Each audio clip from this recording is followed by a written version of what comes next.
Auto sequence start in 5, 4, 3, 2, 1. And now, on with the show.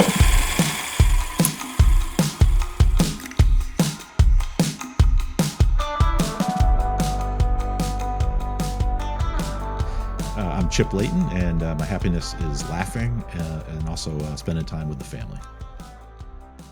Okay, Chip Leighton, thank you so much for taking the time and joining us. I'm really excited to have you.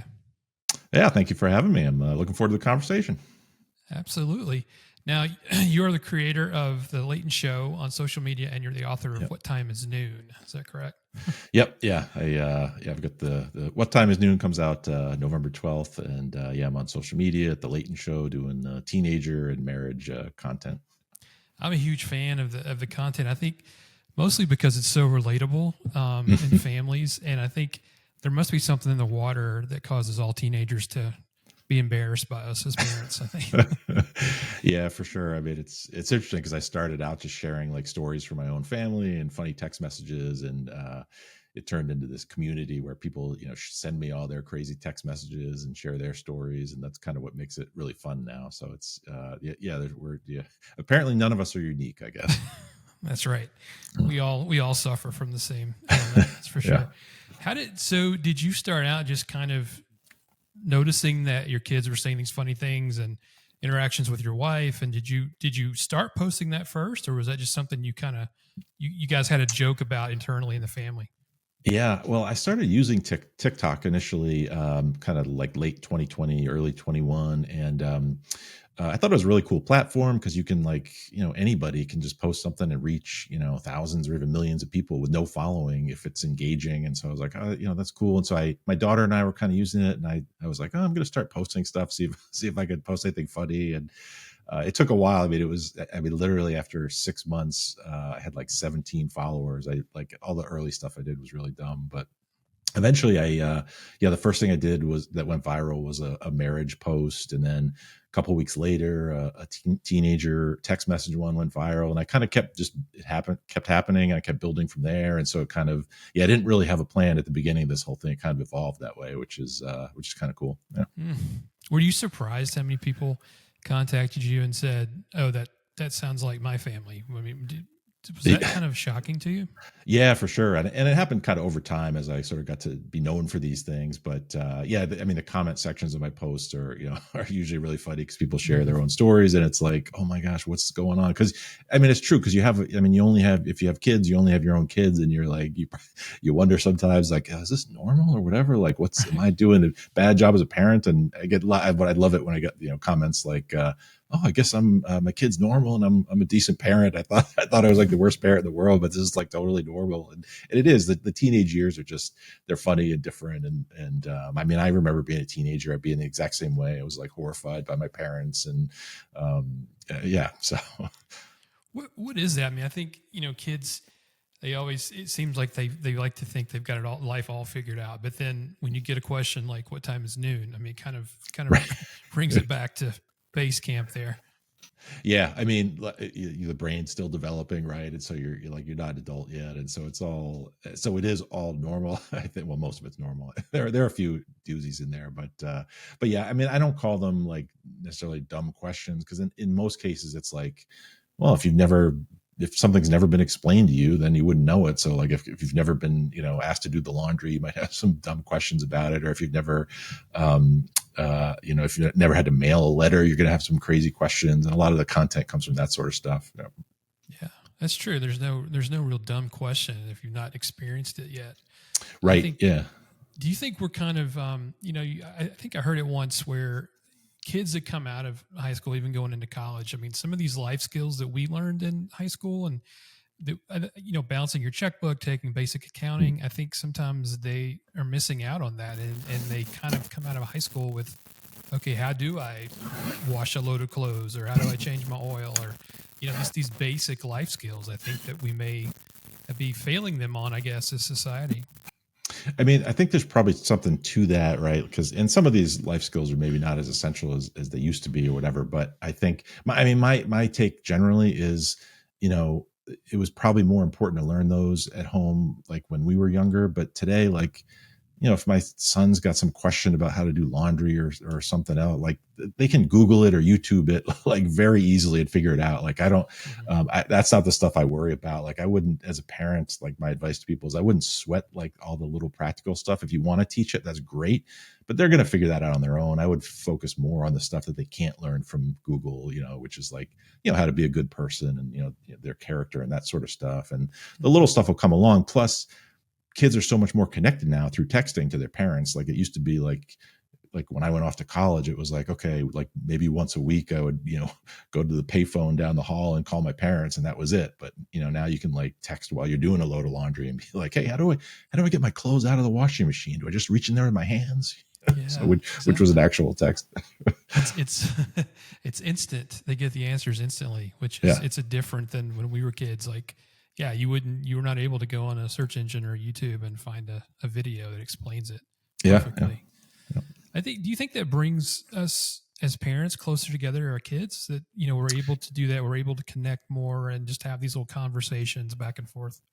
I mean, I think so. When they're like out of the house or if they go to college or whatever, I mean, it's like I said, it's you're much more connected. And so, you're depending on who your kid is or what the parent's behavior is, like you may not be like super communicative, but some are. And it's kind of nice to know that they're just like a text or a phone call away, as opposed to, hey, they're gone out of the house. You're rarely going to see them again, or you see them at Thanksgiving. So that is a really good thing. I'm thankful for.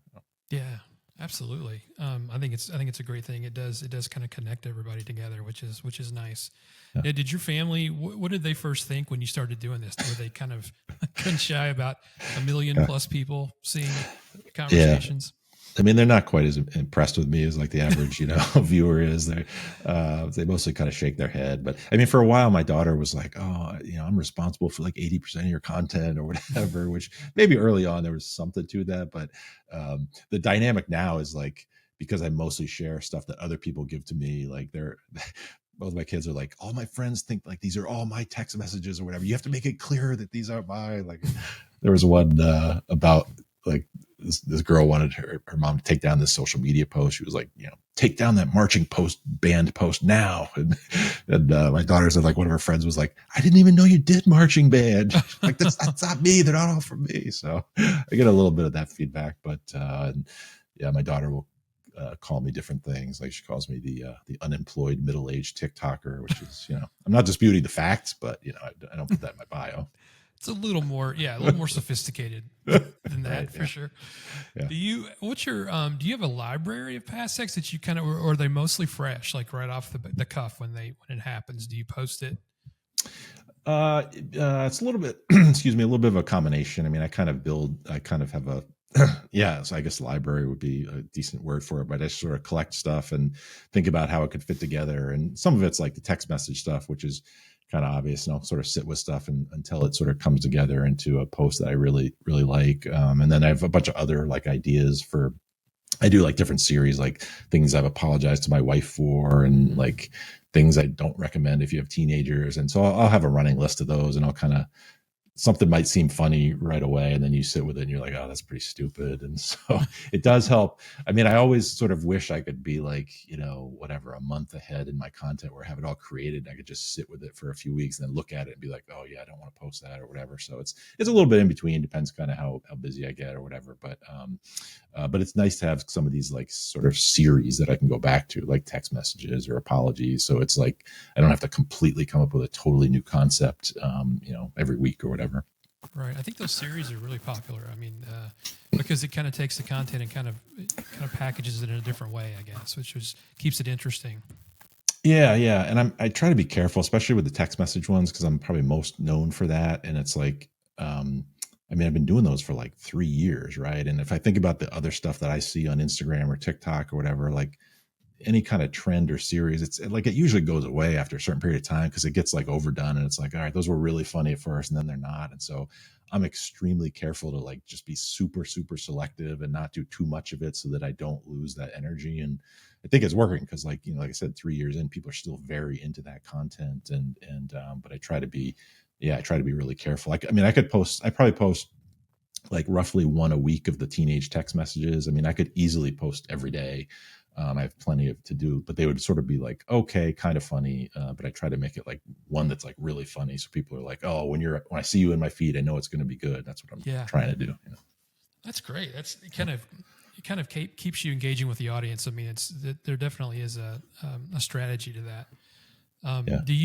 So on your phone, or do you just kind of keep them all in your messages, or will you copy and like keep a list going that if you in your mind, do you see one and go, oh, that's gold, that's going to go into the.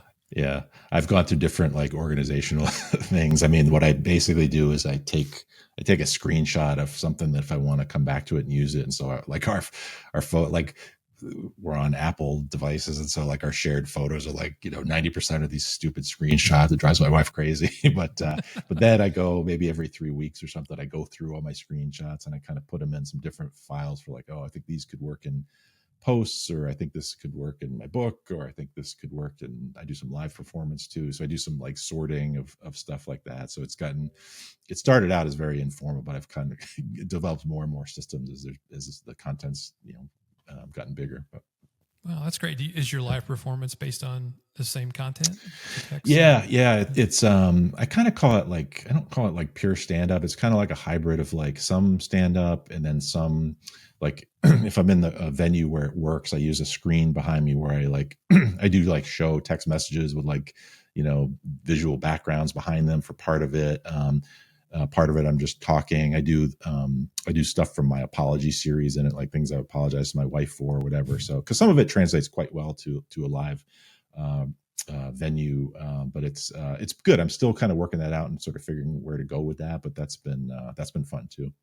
And every post, every text, they all have a story, right? So it's good on stage. You can kind of go back to the backstory.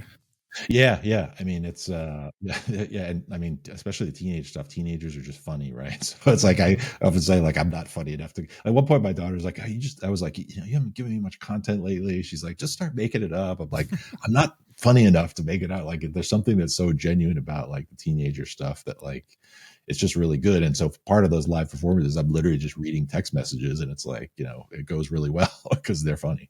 Yeah, they're teenagers are great comedy writers for sure. Yep. I was surprised too. Not surprised, but it's interesting, I guess, that once kids get into college, they almost need us even more than when they were in our house. It's the questions that they ask, and those can be funnier too. I mean, the college years. Yeah, well, I mean, it's because they're doing stuff on their own for the first time, right? So that leads to a bunch of great questions. I do a whole bunch of stuff around like when kids are filling out forms for the first time, like the doctor or whatever. It's like the number of boys who've texted their parents like, "Hey, I'm filling out this form. What's my maiden name?" It's like, yeah, it's my favorite is the girl who she's filling out. She said the doctor's filling out her name and address, and where it asked for her street name, she put her nickname down. That's not really what they're going for. It's special name. Yeah. So you mentioned you were retired. What was your work before? Yeah, so I worked in the corporate world for like 25 years. I was in marketing and corporate strategy, and I started this while I was doing that, and I kind of did both in parallel for a year and a half or something like that, and eventually it kind of got to the point where I was, I mean, it was tough to do both. I was doing this stuff on the weekends and at night. And I did make the decision last year to just kind of take the plunge. I left the corporate world, and I don't do this like full time, but at the time I knew I wanted to write a book. And so it let me do that and let me put some more effort into like monetizing this. And so I can make a little bit of money off it. And so it's, I'm really lucky to be able to do this. It's fun, and people, I get, amazing notes from people about that they really I bring something positive to their day. So that's what I'm trying to do. Yeah, that's a great thing, isn't it? It's a great feeling to know that you're doing that. You're bringing some positivity to people during the day. Yeah. I mean, when I started out, like I was like, oh, if I maybe I could create something that goes not viral, but like goes to like 5,000 people or whatever. If I make 100 of them laugh or whatever, that's bringing something good into the world. And like and I was able to do that. Now the scale of it is like crazy, right? It's like you think about the number of followers you have, and it's wild. What has been your experience with the trying to get it monetized and reaching people? Have you been pleasantly surprised about how all that's come together, and how these social channels you can make a little bit of an income on those? Yeah, I mean, it's always changing and evolving, so probably how I answer in 3 months would be different, but Yeah. yeah, early on I was making like very little, but I've been able to monetize it more and more. I mean, the for better or worse, the main avenue for that is brand partnerships right now and doing sponsored posts, which is, I mean, it's not the perfect model, but where you can find a brand that's like a good fit with you and you can do your natural content and have it work, like that's great. Sometimes you think it's going to be like that and it isn't. And sometimes you think it's like going to be like that and it is. So, so I've had a chance to work with some good brands that have sort of fit in pretty well. The platforms pay a little bit themselves. That's gotten a little bit better over the years. It's not huge money, and I do some stuff on the side. I do sell some merch, and I do cameos, which are actually pretty fun. I do like because I do these like wife apologies. Like most of the cameos I do are like from like a wife like telling her husband like what he should apologize for or whatever. So they're actually pretty fun to do. And so there's some side stuff. And like I said, I'm writing the book and doing a little bit of performance. So it's a bunch of little things that come together. And I there's some subscription things you can do now. I'm not doing that because again, my main point here, my main objective is just to kind of bring something positive to people. So I'd rather reach more people rather than kind of like a narrower group of them. So. Yeah, that's good. I mean, I think it's all about diversifying, and getting those little streams coming in. I think it's amazing that where we are with that social media and influencers and all of that. I mean, it just seems like who would ever thought that it could be a platform to actually make an income or monetize. Right. It's interesting that anybody can get on there. And if you have some great content, you can really do well. Yeah, I mean, when I was, younger, like if I wanted to like make people laugh, like I literally would have had to like become either like a full-time stand-up comedian or like a writer in Hollywood or something like that. But like there was no like, oh, I take an hour and create this thing and put it out there on my phone. It's like it's pretty amazing. And yeah, and like you said, yeah, diversifying I think makes sense. Maybe someday I'll get into the podcasting game. I don't know, but yeah. How is it? I mean, what's your perspective? I mean, you're doing the same thing, right? Yeah, kind of doing the same thing. And we're a production company, so we try to pitch shows and do some corporate stuff too. And the podcast came about just because I wanted kind of a similar story. I wanted to help people. I wanted to have these conversations with a variety of people that maybe can offer some things on life and perspective, and just try to get maybe diversify it and create a revenue stream there. So. We've been at it about 6 months, I guess, and had growth. So I'm just, praying and keep going. I think it's about just keep moving forward. Just really put your head down, and you're going to have those bad days. You're going to have where things flop, and you're going to be like, discouraged. And you just got to keep going. I'm sure you run into that too, where something you thought may have worked really well and it didn't get the numbers that you wanted. Yeah, for sure. And so there's ups and downs, even even when you're generally successful. But I keep a little, I gave a little folder actually of like when people send me a nice note or whatever of like, hey, this, thank you for doing this. It really makes my day or whatever. So that on those days when it's more of a down day or you're wondering like, what am I even doing here? Like, what's the point? Is I try to look back at that stuff, be like, oh yeah, this is worth doing. People want me to do it. And like I said, it took me a long time before I actually stumbled on like what worked and I'm still trying to figure out, how to evolve things. So, yeah, I think it takes a little bit of time to find your audience. It's like it's like any other content, or even if you're a comedian, I think you got to find that niche and that audience. I think that's what it's all about. Yeah. And then they'll find you. They'll keep coming back but you got your numbers. You're growing really well. The book's going to really help with that too, I believe. Yeah, I hope so. Yeah, I'm pleased with the way the book came out. It's got like hundreds of the funny teenager text messages in there, and it's got some stories from my family, and I've got like different features like quizzes and charts and graphs and stuff. So I think people will enjoy it, especially people who like my content. So I'm excited to get that in people's hands. So is it like a compilation of some of your past content, or is it new things, or kind of combination? Yeah, kind of a combination. Like it's got, I don't know, I think like 400 something, text messages, most of which have been seen online, but you don't remember them all, obviously. And then I do, there's like a bunch of little stories from the family that I haven't done online, and like I said, the quizzes and stuff, those are totally new. And I have a bunch of little just silly like charts like that kind of just explain different concepts about teenagers, like teenage driving and stuff like that. So that's new. So it's I think people who enjoy I think anybody would laugh at it because it's very just like light and fun and family friendly, and it's a great gift, I think, like either for parents or even for kids going to college or just anybody that likes to laugh. Because I do hear from people like, hey, I don't even have kids and I love this stuff. I think it's so funny because because we were all once kids before, and right. To your point a few minutes ago, we've all been down that road where our parents embarrassed us or we didn't want to have those conversations. Yeah, and everybody's got like some interaction with teenagers in their life, whether it's in a store or being a teacher or whatever, Oh, definitely.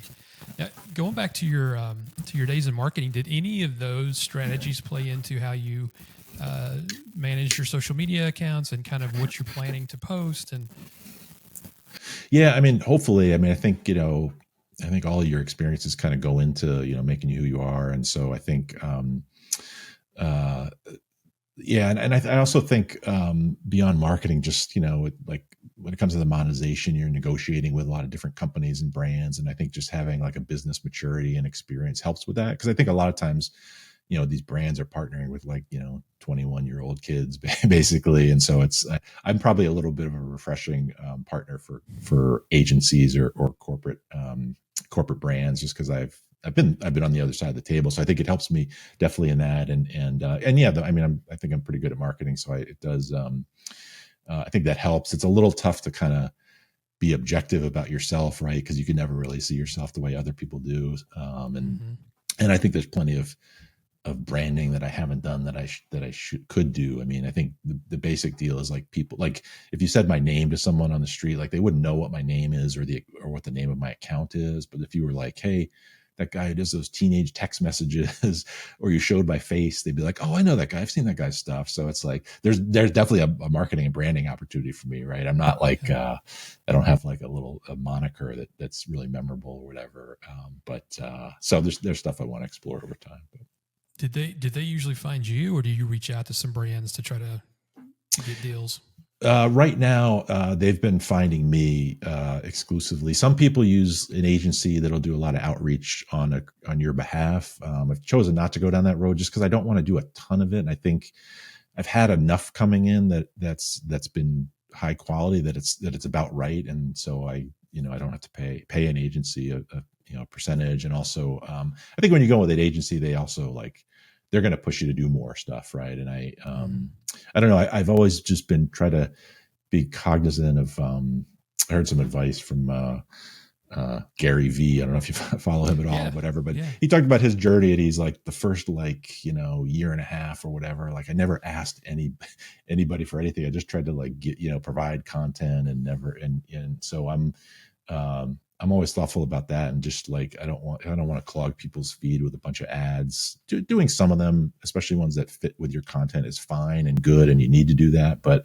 I don't want to overdo that, right? Because people get a little bit annoyed with that, even though they're not paying you anything. It's still I spent a lot of time to try to build an engaged audience and community, and I've done that, and so I'm just thoughtful about not spoiling it. Yeah, that's smart. I think the audience wants to just get right to the comedy, or get right to the meat of the matter. But I think if you have a little bit of that, I think they're willing to put up with some of that. It's just a matter of if you overload them, that's when it gets they start to shy away.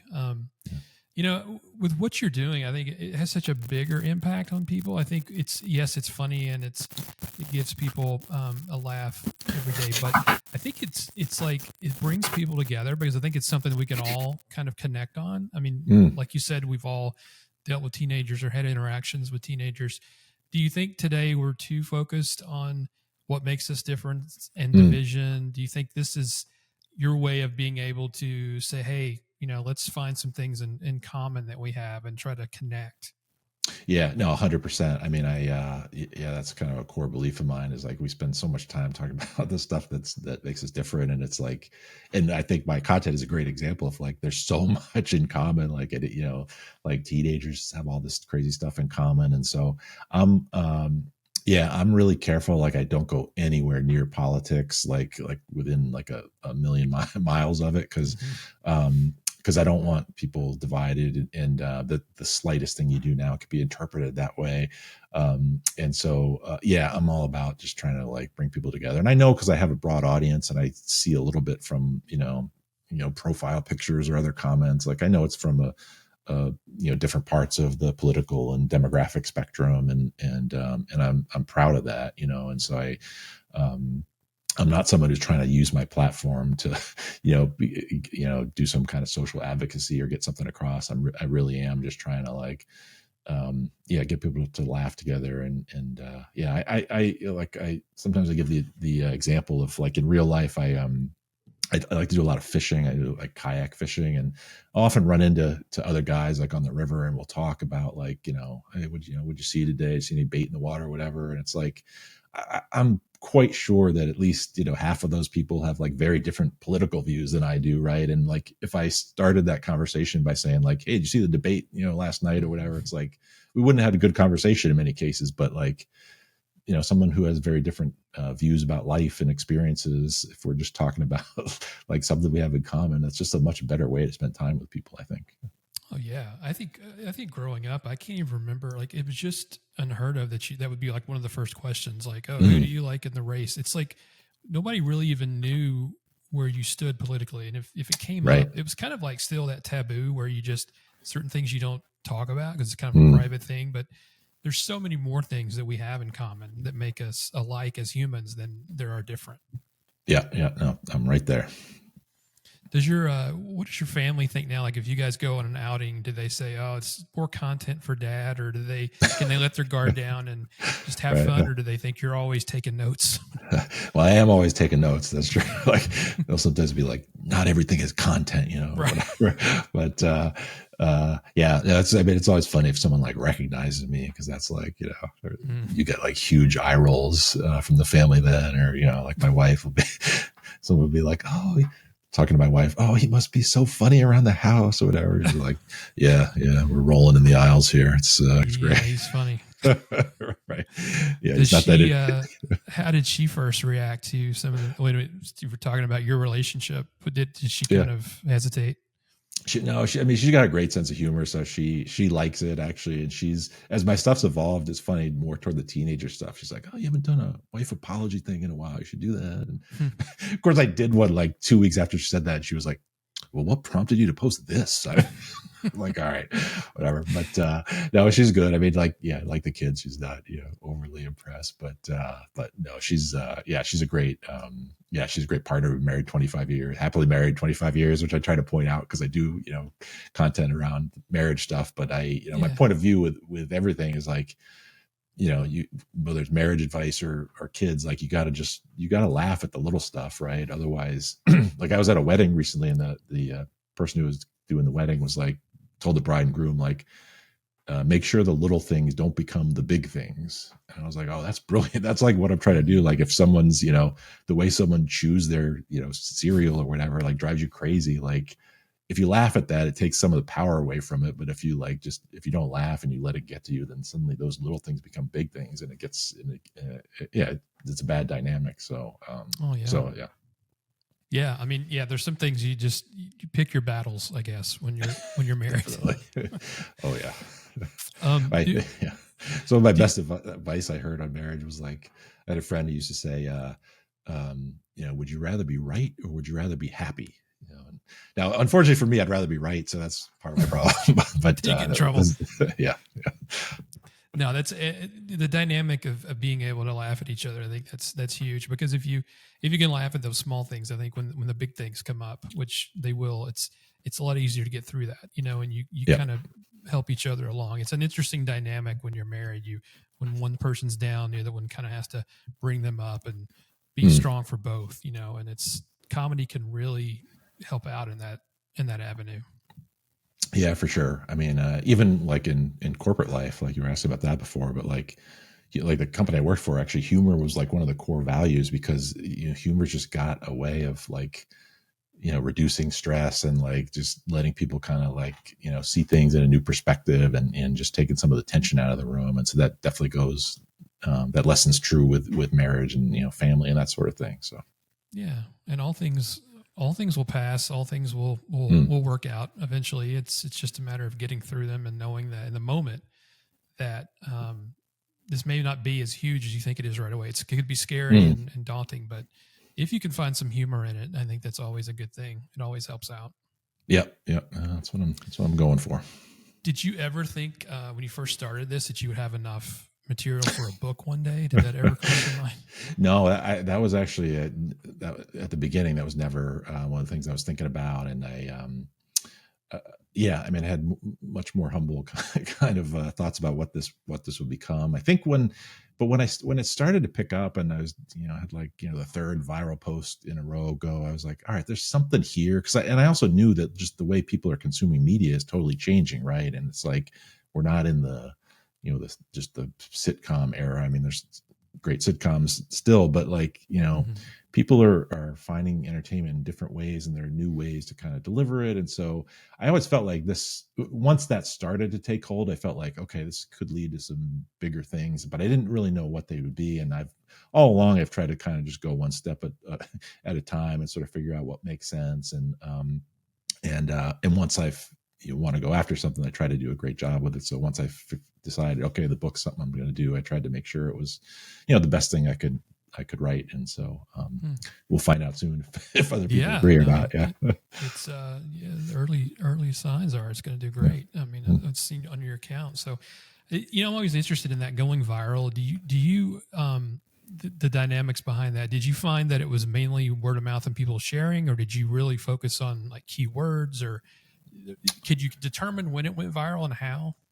I mean, it's I don't really know what drives the algorithm, and it's always changing. But I mean, it really. I mean, a lot of people complain about the algorithm, but Mm-hmm. it is like, I mean, if you create something that's really strong, it's going to go, and if you create something that's really bad, it's not going to go. It's the stuff in the middle where I think people can have a reasonable argument about the algorithm, but like. Um, I can tell, and especially now that I have a large follower base, I can tell within a couple of minutes, like roughly how something's going to do because of just the ratios of likes or whatever.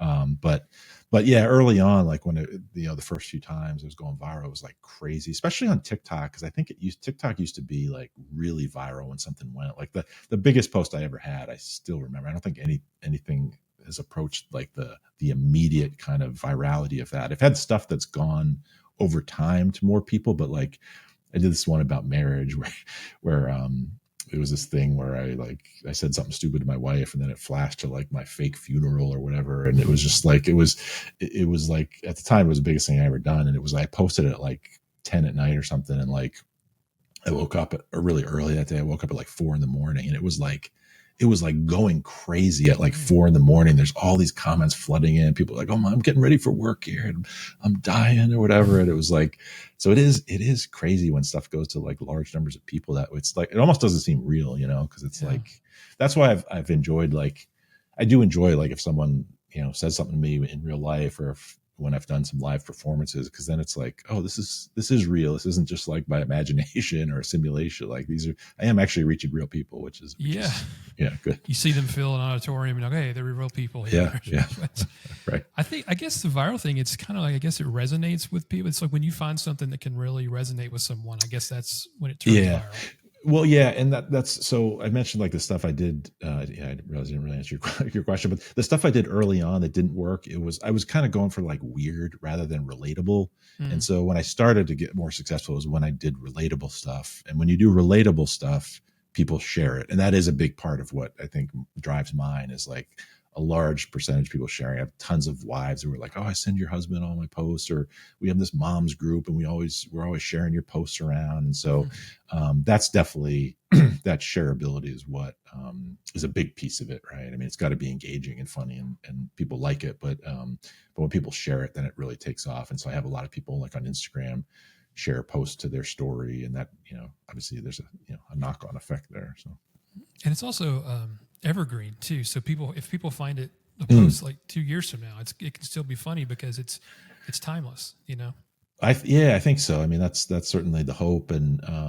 Yeah, I mean, an individual teenager may grow up, but there's always more teenagers along the way. Right. And people are, and so my stuff is, I do think it's fairly timeless. And so like hopefully the book will be a similar kind of thing. It's like, something you could give to someone when their kid becomes a teenager or whatever. Yeah.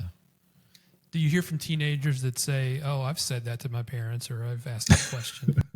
A little bit. Most of like the algorithms have pretty much dialed me into parents, but I have had some posts, like I did some teenage driving posts that I could see went to a bunch of teenagers for whatever reason, and so you can see their comments. They're like, you do get some of that stuff. What I also get is like comments from people like in their early 20s who are like recent teenagers who are like, oh man, I gotta call my dad and apologize because I did all this kind of stuff, and so they can appreciate it because they have a little bit of perspective on it.